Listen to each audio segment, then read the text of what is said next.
नमस्कार। इस video lecture में हम आगे की पंचवर्षीय योजनाएं जानेंगे। मैं कालका एस एकेडमी से आपका स्वागत करता हूं। पिछली वीडियोस में हमने 9वीं पंचवर्षीय योजना तक खत्म कर लिया था, साथ ही हमने शॉर्ट ट्रिक के साथ भी बात की थी। इस वीडियो में हम अपनी 10वीं पंचवर्षीय योजना, 11वीं पंचवर्षीय योजना, 10वीं, 11वीं एवं 12वीं पंचवर्षीय योजना 5 ईयर प्लान के बारे में बात करेंगे। तो पहली बात करेंगे हम 10वीं पंचवर्षीय योजना 10th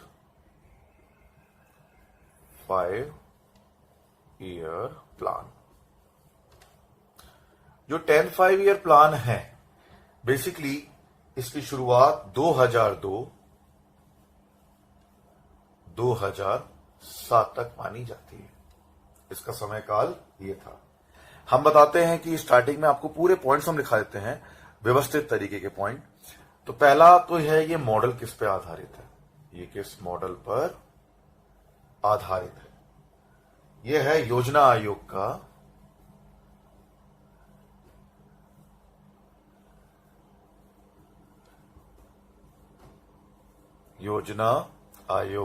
पत्र। योजना आयोग का पत्र। ये तो बेसिक पॉइंट आपको याद करने ही करने हैं। उसके बाद इसमें कितना प्रस्तावित निवेश किया गया,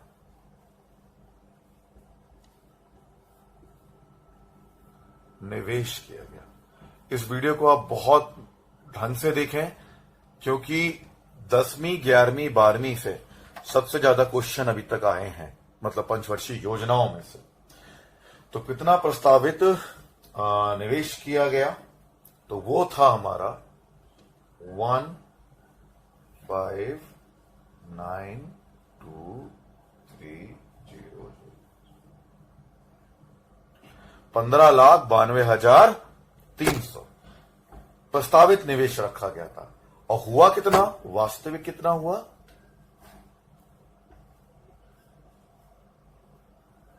वास्तविक हुआ हमारा 16,53,065 करोड़ रुपए।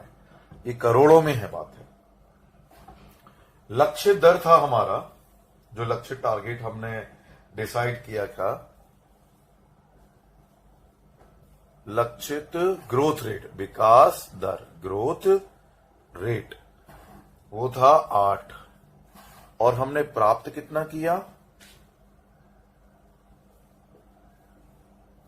प्राप्त किया था GR 7.7, प्राप्त किया 7.7, लक्षित रखा था हमने इतना।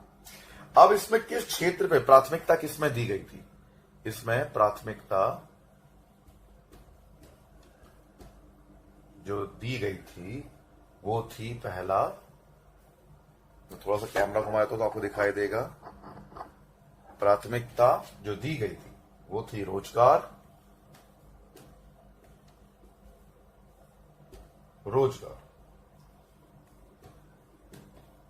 ऊर्जा सुधार,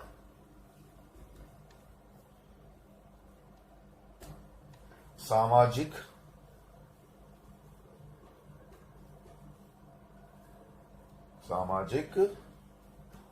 अवसंरचना का विकास।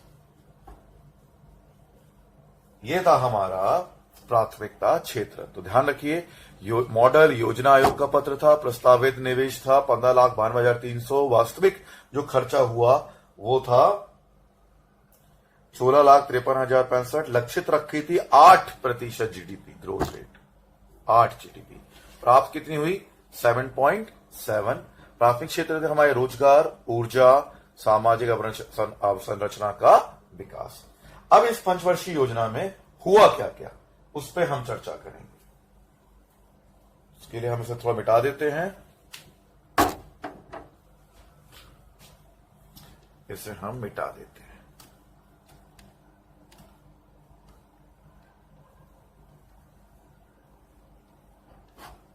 तो 10वीं पंचवर्षीय योजना में हुआ क्या क्या, बात अब ये आती है, जो कि 2002 से 2010 तक। मैं आपको बिल्कुल सटीकता से बता रहा हूं, तो कृपया करके आप बिल्कुल ध्यान दीजिए।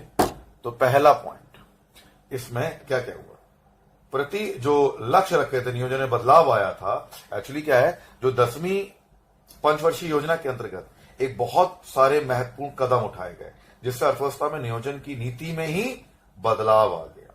जैसे कदम क्या थे, प्रति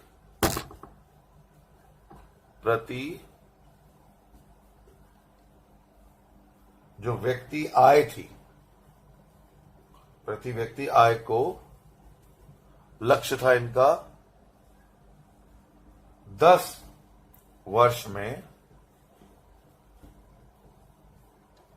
दुगुना करना।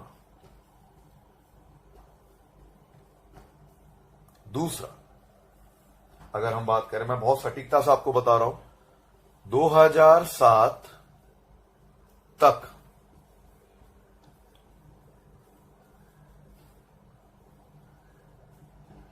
गरीबी का अनुपात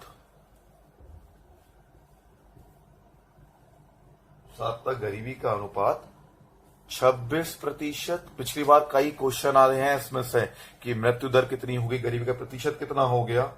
26% से घटाकर 21% करना था। मतलब 26% से घटाकर 21%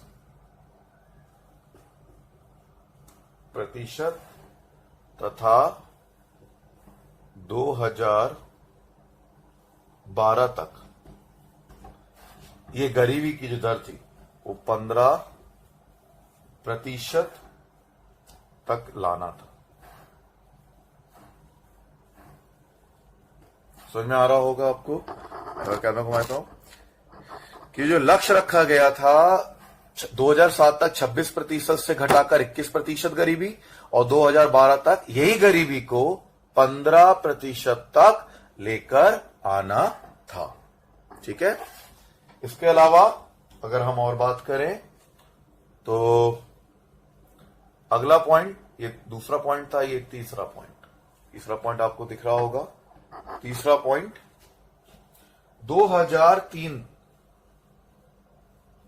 2003 तक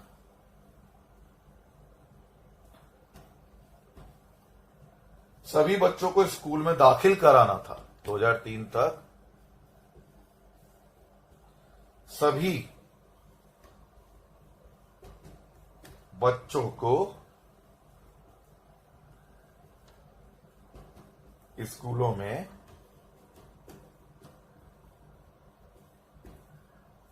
दाखिल कराना था। ठीक है।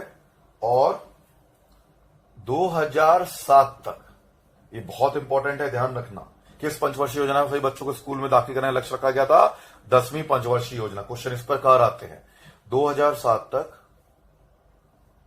सभी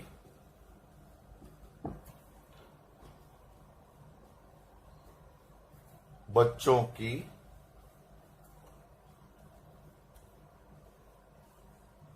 जो स्कूली पढ़ाई के 5 साल पूरा करना था।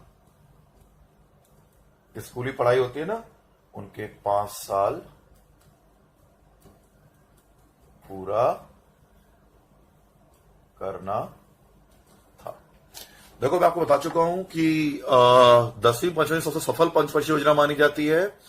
इसमें गरीबी पर एक विशेष फोकस किया गया, साथ ही बच्चों की पढ़ाई पर। कहते हैं अगर गरिमामय जीवन व्यतीत करना है तो आपको शिक्षित होना बहुत जरूरी है। पशुवत जीवन नहीं है ना, जीने का अधिकार आपने पढ़ा होगा अनुच्छेदों में, 21 है, 20 है, ये सब लगे हुए हैं ना, 20, 21, 22। तो इसमें कहा है कि अगर जीवन की एक स्वतंत्रता से तात्पर्य सिर्फ उस स्थिति नहीं है कि आप सिर्फ जी रहे हैं और आप किसी प्रकार पशुवत जीवन व्यतीत कर रहे हैं। मेनका गांधी बनाम भारत संघ केस भी ठोका गया था, तो उसमें भी ये बात की गई थी कि जीने का मतलब है शिक्षित होकर जीना। जीने का मतलब है कि मानवीय जीवन व्यवहार करना, और वो तभी संभव है जब हर व्यक्ति शिक्षित होगा। हर व्यक्ति को जीने के साधन पर्याप्त रूप से मिलेंगे। तो इन्हीं अनुच्छेदों के निचोड़ को पंचवर्षीय योजना, 10वीं पंचवर्षीय योजना में डाला गया है। तो ये हमारे मतलब कार्य थे, और भी कार्य हैं, उनके लिए मैं थोड़ा सा मिटाना चाहूंगा। आपने नोट कर लिया होगा, होप सो, मैं आशा करता हूं। मैं थोड़ा सा इनको मिटा देता हूं। ये हम बात कर रहे हैं 10वीं पंचवर्षीय योजना की, जो काफी सफल योजना मानी जाती है। ओके, इसी में आंगनवाड़ी में भी काफी क्वेश्चन आए थे, पीएससी में भी क्वेश्चन आए। अगला पॉइंट बनता है मेरा चौथा, अगर मैं देखूं, जो साक्षरता दर थी,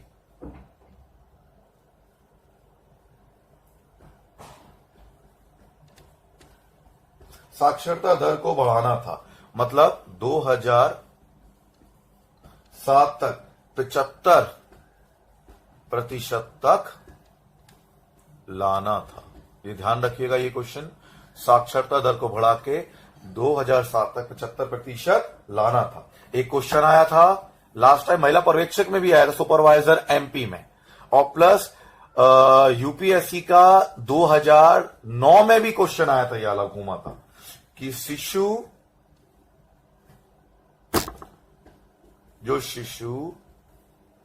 मृत्यु दर थी, अगर हम बात करें शिशु मृत्यु दर को,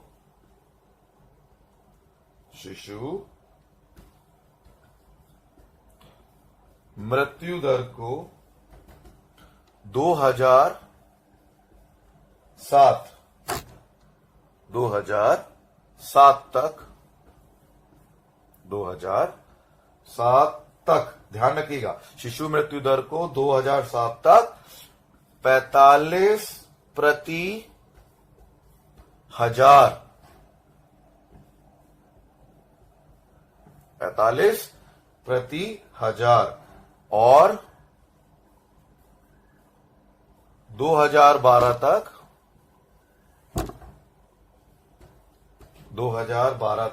28/1000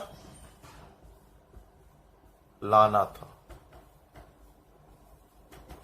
अब ध्यान रखिएगा, 2007 तक टारगेट था 1000 पे सिर्फ 45 बच्चों की ही मृत्यु हो सके, इससे ज्यादा ना बढ़े आंकड़ा, और 2012 तक 28/1000 तक ही मृत्यु हो सके, उससे ज्यादा आंकड़ा ना बढ़ सके। मतलब ये बहुत कम आंकड़ा माना जाता है अगर देखा जाए। साथ ही इसी से जुड़ा हुआ है मातृत्व मृत्यु दर, मतलब 2007 तक मातृत्व की बात कर रहा हूं मैं, मातृत्व,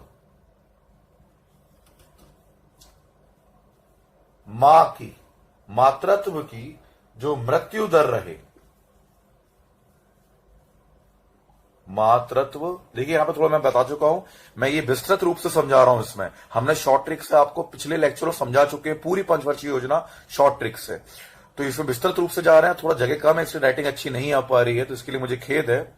तो देखिए, मातृत्व मृत्यु दर 2007, बच्चों की समझ में आ गई, 45/1000, और 2012 तक 28/1000। मातृत्व मृत्यु 2007 तक सिर्फ 2/1000 लाना था, और इसी को आंकड़ा बढ़ा 2012 तक, तो 2012 तक जो मातृ मृत्यु दर है उससे 1/1000 लाने का लक्ष्य रखा गया। मातृ मृत्यु दर 2/1000 और मातृ मृत्यु दर 2012 तक 1/1000 लाने का लक्ष्य रखा गया। इन्होंने इसके साथ साथ वनों पे भी ध्यान दिया गया, वनीकरण, फॉरेस्ट लगाने पे। तो मैं यहां लिख देता हूं, अगर आप देखें थोड़ा सा कैमरे को एडजस्ट करके, मैं यहां लिख देता हूं, वनीकरण मतलब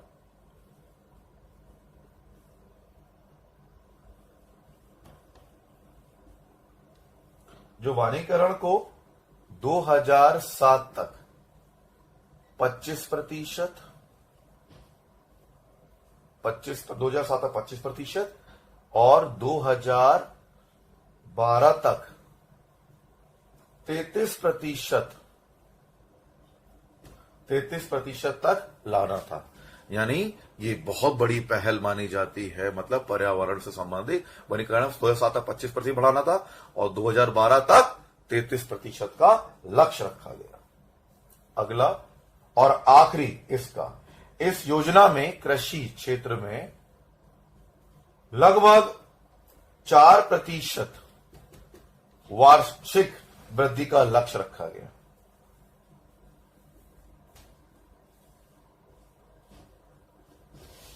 वृद्धि का लक्ष्य था, वार्षिक वृद्धि का लक्ष्य रखा गया। समझ में आ रहा है? लेकिन ये केवल 3.42 तक ही बना रहा, हम अपना लक्ष्य नहीं छू पाए। तो ये हमारा मतलब स्पेसिफाइड पॉइंट्स थे 10वीं पंचवर्षीय योजना। मातृ दर, शिशु दर, साक्षरता मिशन, गांव को जोड़ने की बात, प्रति व्यक्ति आय को 10 वर्ष में दुगना करने की बात, गरीबी का अनुपात बढ़ाने की, मतलब जो बढ़ा हुआ था उसे कम करने की बात, मतलब पहले 26% 2007 में, फिर घटाकर जो 26% था उसे घटाकर 21% करना था, बताया था अभी, और 2012 तक 15% तक लेके आना था। सभी बच्चों को स्कूल भेजना था जो 2007 तक 5 साल पूरा कर ले पढ़ाई का।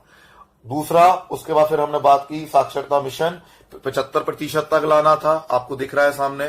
फिर बात की शिशु मृत्यु दर को 2007 में 45% लाना था, 2012 में 28% लाना था। उसके बाद की मातृत्व, 2007 में मृत्यु दर की बात हो रही है, मातृत्व मृत्यु दर की बात हो रही है, ठीक है ना। तो मातृत्व मृत्यु दर की बात करें, 2007 में 2/1000 लाना था मृत्यु दर, और 2012 में सिर्फ 1/1000 मृत्यु दर लेके आना था।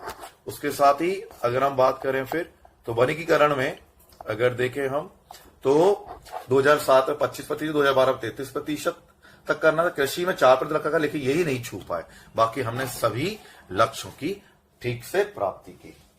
तो आशा करता हूं तुम्हें समझ में आ रहा है। अब हम बात करेंगे 11वीं पंचवर्षीय योजना की, और 12वीं के लिए तो मैंने तुम्हारे लिए चार्ट बना के तैयार करके रखा है। 12वीं पंचवर्षीय करंट में है ना, नीति आयोग ने जगह ले ली जिसकी। तो 12वीं पंचवर्षीय योजना मैं तुम्हें ग्राफ से समझा दूंगा, तो उस ग्राफ को दिमाग में बना के रखना हमेशा, बहुत महत्वपूर्ण है। तो चलिए अभी हम 11वीं की बात करते हैं। 11वीं पंचवर्षीय योजना, 11th 5-year plan, app for 5-year plan. इसका समय रहा है 2007 से 12 तक का, ठीक है। ये मॉडल था, ये भी योजना आयोग का पत्र था।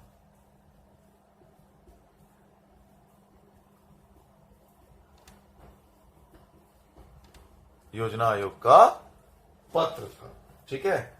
इसमें जो प्रस्तावित निवेश हुआ था, मैंने हर पंचवर्षीय योजना में आपको बताया है, कभी कभी प्रस्तावित मतलब जो निवेश किया गया है वो पूछ लेते हैं। प्रस्तावित निवेश था जो सोचा था 36,44,718, और वास्तविक क्या हुआ था? वास्तविक निवेश हुआ था 37,50,978, ठीक है। इसमें लक्षित दर रखा गया था, लक्षित विकास दर, लक्ष्य विकास दर था इसका 9, और प्राप्त हुआ था, जो प्राप्त हुआ था वो हुआ था 8। ये अनुमानित है, ये अनुमानित है अप्रॉक्स, ठीक है। अब आती है बात प्राथमिक क्षेत्र क्या थे, मतलब प्राथमिकता जो इसमें दी गई थी, प्राथमिकता जो प्राथमिकता दी गई थी वो थी विकास,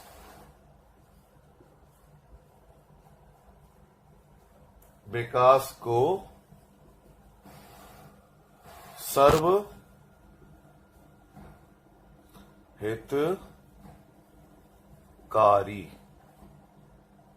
विकास को सर्वहितकारी बनाना, विकास को सर्वहितकारी, सबके लिए हितकारी वाला बनाना, तथा ये तो पहला हो गया। उसके साथ जो प्राथमिकता रखी गई थी, तीव्र स्तर तीव्र विकास करना, तीव्र विकास करना, समझ में आ रहा है। और दूरतरफा रणनीति तैयार की थी इसमें, क्या इसी में देखो, तीव्र विकास के साथ संबंधित दूरतरफा रणनीति तैयार की थी। दूरतरफा रणनीति तैयार की गई थी इस पंचवर्षीय योजना में। अब इसमें मानते हैं कि भाई इसमें सबसे ज्यादा अब तक का लक्षित विकास दर रखा गया था, ओके। लेकिन पता है क्या हुआ, ये छू क्यों नहीं पाए? इसका एक बहुत महत्वपूर्ण कारण है, ये हम प्राप्त नहीं कर पाए, लक्ष्य विकास दर नहीं कर पाए। इसका कारण शायद तुम्हें पता ना हो।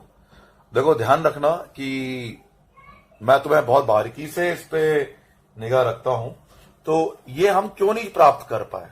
अगर आप पे आंसर है तो मुझे बताएं। आप कहीं से भी हो, दिल्ली से हैं, दिल्ली में पढ़ रहे हैं, गुड़गांव में पढ़ रहे हैं, कहीं भी पढ़ रहे हैं, और यूपी के हैं, इलाहाबाद के हैं, थोड़ा मुझे बताएं ये लक्षित विकास दर क्यों प्राप्त नहीं कर पाए? बिल्कुल एक सटीक रीजन, हमारा फेलियर नहीं रहा, हमने, हमारी सरकार ने पूरा प्रयास किया इसको प्राप्त करने के लिए, है ना। लेकिन हमारा इसका तत्कालिक कारण पता है क्या बना? अमेरिका अर्थव्यवस्था में वित्तीय संकट का प्रभाव पड़ा इन लक्ष्य की प्राप्ति में असफल बनाने में। मैं यहां लिख देता हूं, ये फेल क्यों रहा? अमेरिकी अर्थव्यवस्था,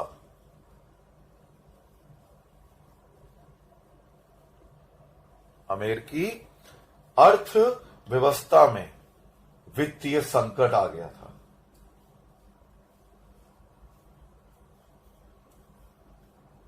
वित्तीय संकट का प्रभाव बना इन लक्ष्यों को प्राप्त करने में, तो हम नहीं छू सके। और अगर हम देखें तो इसका मैं ग्राफ बना के थोड़ा सा बता दूं, टेबल, तो ये एकदम से नीचे आता चला गया हमारा। मुझे समझ में आ रहा है, लक्ष्य प्राप्त ना होना कहीं अमेरिका की जो इकोनॉमी है वो पूरे वर्ल्ड को इफेक्टेड करती है, अगर होती है तो। लक्ष्य न करें, अमेरिकी अर्थव्यवस्था में वित्तीय संकट का प्रभाव बना रहा इस पूरे लक्ष्य को दूर करने में हमारे से। अगर तुम देखना चाहोगे तो मैं तुम्हें एक टेबल बना देता हूं, बता देता हूं, टेबल के रूप में देख लो तो तुम्हें और अच्छे से आ जाएगा। इसका मतलब हम किस प्रकार भटक गए अपने लक्ष्य। शुरुआत तो बहुत अच्छी हुई हमारी, देखो फैक्टर कॉस्ट और मार्केट कॉस्ट होती है। अगर मैं जीडीपी की वृद्धि देखूं, जीडीपी वृद्धि 11वीं पंचवर्षीय योजना में, तो देखो अगर हम देखें तो यहां जीडीपी लिख लो, जीडीपी, यहां भी जीडीपी लिख लो, ठीक है। यहां लिख लो साधन लागत, फैक्टर कॉस्ट, साधन लागत, और यहां लिख लो बाजार लागत, बाजार लागत, ठीक है। मैं तुम्हें अच्छे से समझा रहा हूं, डेटा दे रहा हूं मैं तुम्हें। 2007-8 में जो साधन लागत थी, वो जीडीपी की जो वृद्धि हुई थी वो रखा था 9.3, और उसमें कितनी थी बाजार में? 9.8, यानी बहुत अच्छी खुली थी। अगर हम देखें तो हमारा प्रयास बहुत अच्छा शुरू हुआ था। लेकिन 2008 और 9 में जो मैंने अभी कारण बताया ना, वित्तीय कारण, 6.7, 3.9 आ गया। फिर 2009 और 10 में 8.6, और फिर उछाल लिया हमारी ग्रोथ ने। फिर 2010 और 11 में फिर उछाल आया 9.3, और इवन 10.5 बाजार लागत जीडीपी में इंक्लूजन हमारा मिल गया था। लेकिन 2011 और 12 तक आते आते ये हो गया 6.2 और 6.3। तो ये है टेबल। तो आप आराम समझा सकते हैं कि किस प्रकार हमारा मतलब ग्राफ ऊपर नीचे ऊपर नीचे ऊपर नीचे ऊपर नीचे चलता रहा। तो आगे बात करते हैं, होप सो तुम्हें समझ में आ रहा होगा। मैं तुम्हें डेटा इसलिए दे रहा हूं कि तुम्हें दिमाग में तो कॉन्सेप्ट क्लियर हो जाए कि भैया हमने लक्ष्य प्राप्त क्यों नहीं कर पाए और किस कारण से यहां पे दिक्कत आती चली गई। इसे मिटा रहा हूं मैं। जीडीपी की ये बात थी, अब थोड़ा सा और जानेंगे हम 11वीं पंचवर्षीय योजना को, 5 ईयर प्लान को। इस योजना का जो दृष्टिकोण था, इसका जो मुख्य दृष्टिकोण मतलब उद्देश्य रखा गया था, अगर मैं इसकी दृष्टिकोण की बात करूं तो दृष्टिकोण था तीव्रतर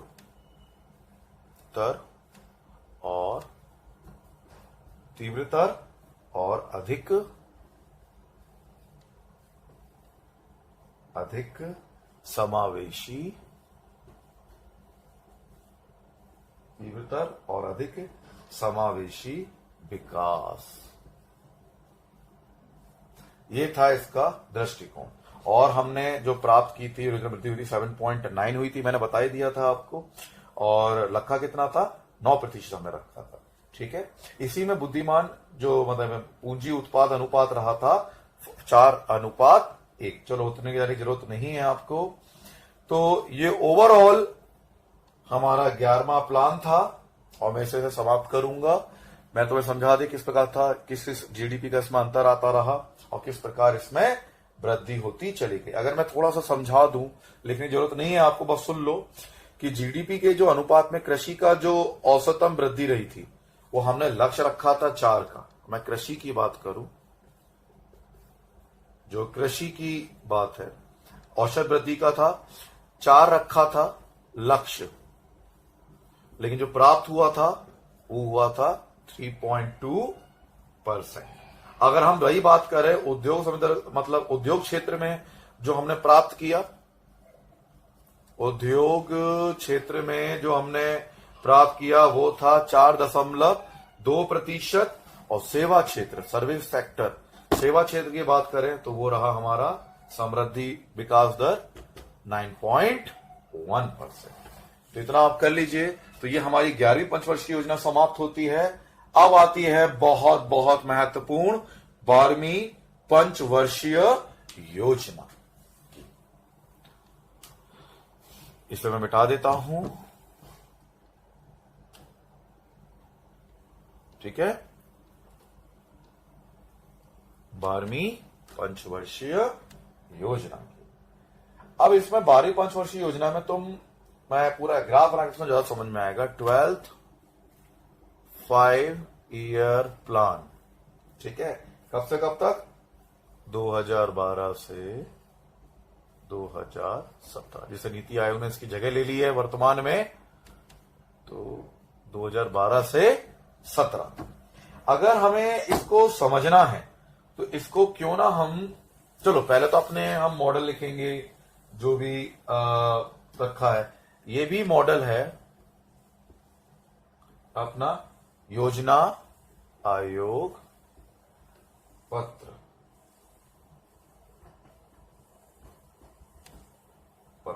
ठीक है, अभी वास्तविक तो पता ही लगा, अब तो हो ही रहा है।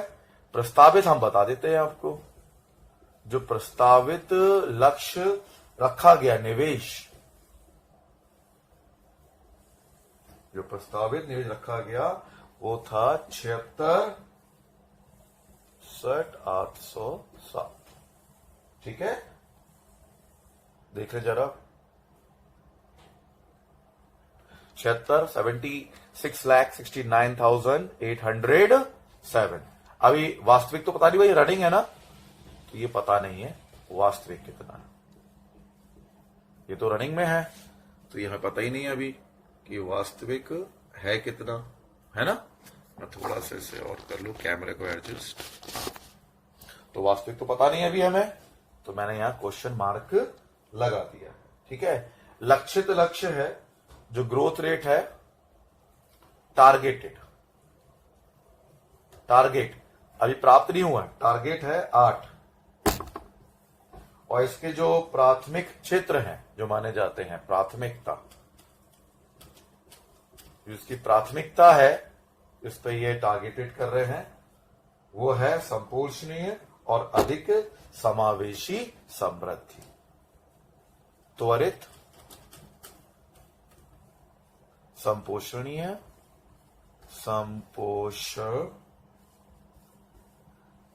संपोषणीय एवं संपोषणीय एवं अधिक समावेशी, मतलब तीव्रता देना, वृद्धि बढ़ाना, मतलब गति को बढ़ाना, त्वरित, संपोषणीय, अधिक समावेशी, समृद्धि, अधिक समावेशी, समृद्धि, विकास। ये है हमारे इसके मॉडल और इसकी शुरुआत। चलो तो मैं तुम्हें ग्राफ बना के बताता हूं तो तुम्हें बहुत अच्छे से समझ में भी आएगा। ये मैं मिटा दूंगा। ये बड़ा महत्वपूर्ण योजना मानी जाती है। अगर ये कॉन्सेप्ट क्लियर नहीं है तो हो सकता है तुम्हारे 1-2 नंबर कम हो जाएं परीक्षा में। तो इसको समझाना बहुत ज्यादा जरूरी है। ग्राफ से देखो, ये एक बनाया मैंने सर्कल, ठीक है, ये एक सर्कल है, इसमें ये पूरा सेक्टर है, ध्यान रखना। मैं इसको ऐसा कर देता हूं, ये बना दिया सेक्टर, ठीक है। इसे थोड़ा सा मैं और पास कर देता हूं, ये आ जाए सेंटर में आ जाए। ये मान लो सेंटर है, ये और ये, ठीक है। ये जो बड़ा सा सेक्टर दिखाई दे रहा है आपको, ये है 34.7% कवर कर रहा है। ये है सर्विस सेक्टर, सामाजिक सेवाएं, सोशल सर्विस सेक्टर, सामाजिक सेवाएं। इतना बड़ा क्षेत्र है सामाजिक सेवाओं। मेरी बात समझ में आ रही है। फिर अगर मैं एक डंडा खींचूं, लाइक ऐसा खींचता हूं मैं, तो तुम्हें थोड़ा समझ में आए। ये समझ में आ गया। मैं यहां भी लिख देता हूं 34.7% फोकस किया जा रहा है। इस जो लक्षित राशि का अंश है वो किस किस पे लगाया जा रहा है। फिर आता है ओनली 1%, 1%, 1%। ये जो है विशेष क्षेत्र कार्यक्रम, विशेष क्षेत्र कार्यक्रम, ठीक है। फिर एक और डंडा खींच दो ग्राफ में, 1% है ये, देखो 1%। मैं यहां भी लिख रहा हूं तो मैं क्लियर होता है। फिर एक और आता है क्षेत्र 1.1, 1.1। ये क्षेत्र कहलाता है संचार का क्षेत्र, ठीक है। संचार का क्षेत्र कितना है? 1.1% कवर करने का, ठीक है ना, जितना उसमें निवेश किया जा रहा है राशि को, ठीक है। फिर आता है एक और क्षेत्र, इससे जोड़ते हैं हम 1.4%। ये है अपना जिसपे फोकस किया जा रहा है सामान्य सेवाएं, सामान्य सेवाएं। यह है अपना 1.4%, ठीक है। तो विशेष क्षेत्र, सामान्य सेवाएं क्षेत्र हो गया। फिर है विज्ञान और प्रौद्योगिकी। एक और डंडा खींच दूं मैं, 4%। अगर मैं देखूं तो 2% का बताया है, 2.2%। ये दोनों लगे हुए हैं, आर्थिक सेवाएं और सामान्य। 2.2 ये है अपना विज्ञान एवं प्रौद्योगिकी। इसने कितना घेरा है? 2.2%। ये मैं बता रहा हूं 12वीं योजना के लक्षित राशि का अंश किस किस पार्ट में डिवाइड हो रहा है। ये लक्षित राशि यहां लिख दूं मैं, लक्षित राशि, ये लक्षित राशि बताई जा रही है, ठीक है। फिर आया आर्थिक सेवाएं 4.7, 4 नहीं, इसका 4 ही रखते हैं क्योंकि 4.7 का डिवीजन हुआ था कृषि में, तो जो हमारा आर्थिक सेवाएं हैं वो 4 ही घेरी थी, ठीक है। जो आर्थिक मतलब सेवाएं हैं वो कितनी है? 4 आर्थिक सेवाएं। इनने कितना घेरा अंश है राशि का? 4%। फिर आता है अगला जो मैंने बताया था कृषि। 4.7%। कृषि पे देखा, ठीक है। कृषि के बाद फिर आता है उद्योग एवं खनिज 4.9%। उद्योग एवं खनिज। फिर हमारा गिरता है सिंचाई 5.5%। सिंचाई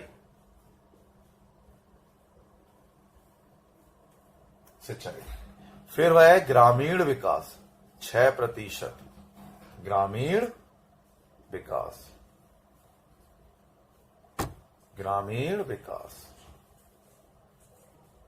6%।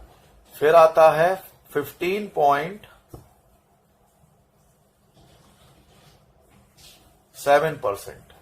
यह है हमारा परिवहन, ट्रांसपोर्ट,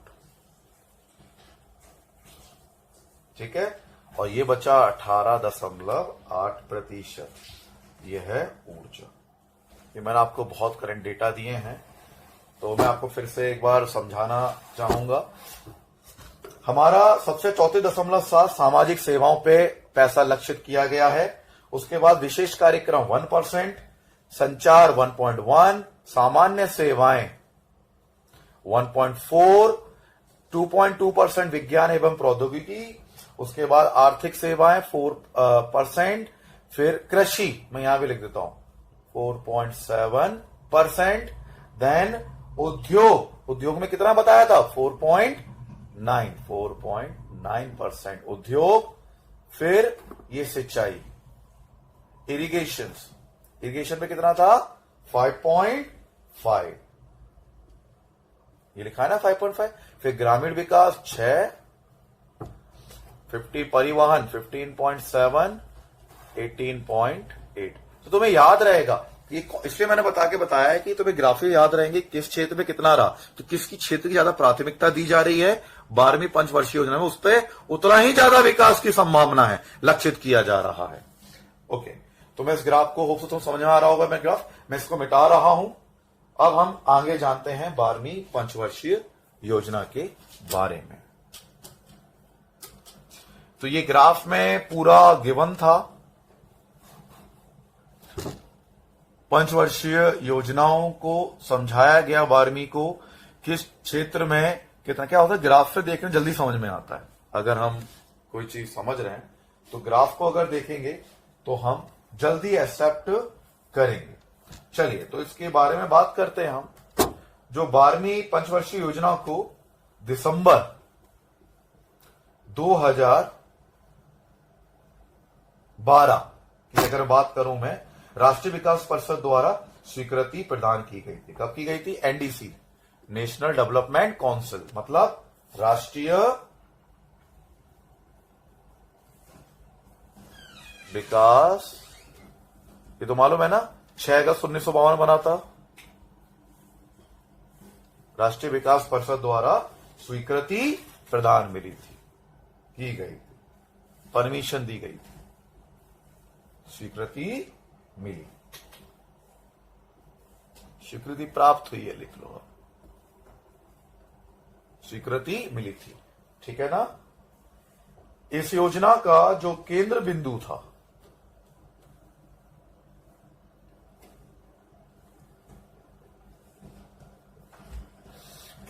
था मैंने आपको सारे सेक्टर समझा दिए, वो थी तीव्र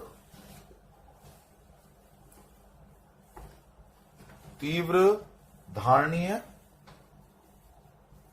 और अधिक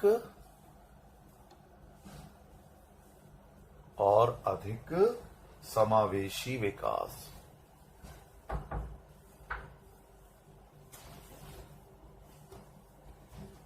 और अधिक समावेशी विकास लेके आना था, ठीक है। इस जो योजना थी इसमें जो निवल राजस्व था वो 8.68% प्राप्त कर लिया गया। आप हमसे जुड़े रहना, हम इकोनॉमिक्स के आपको बैच से बैच भेजेंगे। मैं इसका अगर सिर्फ एक महत्वपूर्ण बिंदु बताऊं, मैंने तुम्हें पूरे ग्राफ में पूरा समझा दिया कि योजना के अंत तक जो टारगेट रखा गया, ये मेरा आखिरी बिंदु है। बहुत बड़ा लेक्चर हो चुका है ये, तो मैं तुम्हें इसलिए ग्राफ में पूरा समझा दिया अभी। तो योजना के अंत का, योजना अंत तक 90%, ये बहुत इंपॉर्टेंट पॉइंट बता रहा, 90% भारतीय परिवारों को बैंकिंग सेवाएं पहुंचाना था। 90% परिवारों तक बैंकिंग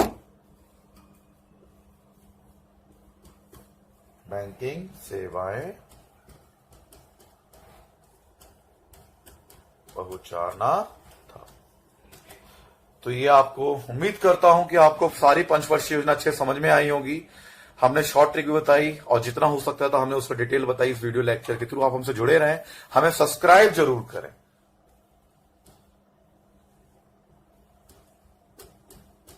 सब्सक्राइब जरूर करें। यूट्यूब पे जाके कालका आईएएस टाइप करें, KALKAIAS, कालका ये टाइप करें, वहां सब्सक्राइब के बटन पे क्लिक करें, आप हमसे जुड़ जाएंगे। क्योंकि हम आपको हर दूसरे दिन एक बेहतरीन इसी प्रकार का टॉपिक देते रहेंगे, चाहे वो इकोनॉमिक्स है, ज्योग्राफी है, पॉलिटी है। हमारे ज्योग्राफी के भी बहुत शानदार टॉपिक्स आ रहे हैं, मतलब हर चीज के डिटेल में भी और शॉर्ट ट्रिक्स में भी। तो आप जुड़े रहें तो आपको मिलते रहेंगे। Thank you.